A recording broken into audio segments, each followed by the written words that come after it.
মঞ্চের আলো নিভে গেল, শিল্পীর ভেতরের আলো কখনো নেভে না। যন্ত্রণা বাধা সবকিছুকে ছাপিয়ে যখন শিল্পী দাঁড়িয়ে যান নিজের শিল্পের সামনে, তখন গল্প হয়ে ওঠে অনুপ্রেরণার।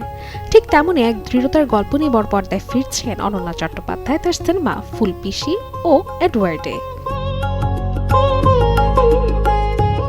দীর্ঘদিন পর আবার একসঙ্গে পর্দা ভাগ করে নিচ্ছেন অনন্যা চট্টোপাধ্যায় এবং শিবপ্রসাদ মুখার্জি। তবে এবার তাদের সম্পর্ক শুধুই সহ অভিনেতার গণ্ডিতে সীমাবদ্ধ নয়, পরিচালনায় রয়েছেন শিবপ্রসাদ নিজেই, সঙ্গে নন্দিতা রয়ও। আর এই ছবিতেই পুতলি বাই চরিত্রে এক ভিন্ন মাত্রায় দেখা যাবে অনন্যাকে। কিন্তু এই প্রত্যাবর্তনের পেছনে লুকিয়ে আছে এক লড়াইয়ের গল্প। শুটিং এর ঠিক 15 দিন আগে চিকিৎসক বিকাশ কাপুর সতর্ক করে দেন অনন্যার হাঁটুর অবস্থান নাচের জন্য মোটেই উপযুক্ত নয়। ঝুঁকি নিতে নিষেধ করা হয় স্পষ্টভাবে, অথচ শিল্পীর জেদ যেন সব হিসাব উল্টে দেয়। ব্যথাকে উপেক্ষা করে পেনকিলার ইনজেকশন নিয়েই শুটিং ফ্লোরে দাঁড়ানোর সিদ্ধান্ত নেন তিনি।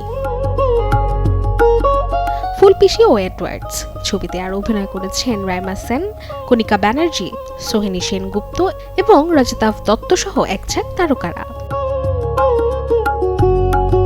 জানা গেছে ৮০ মেতেই প্রেক্ষাগৃহে মুক্তি পাবে বহুল প্রতীক্ষিত সিনেমা ফুলপিসি ও এডওয়ার্ড। Desk report, channel 24।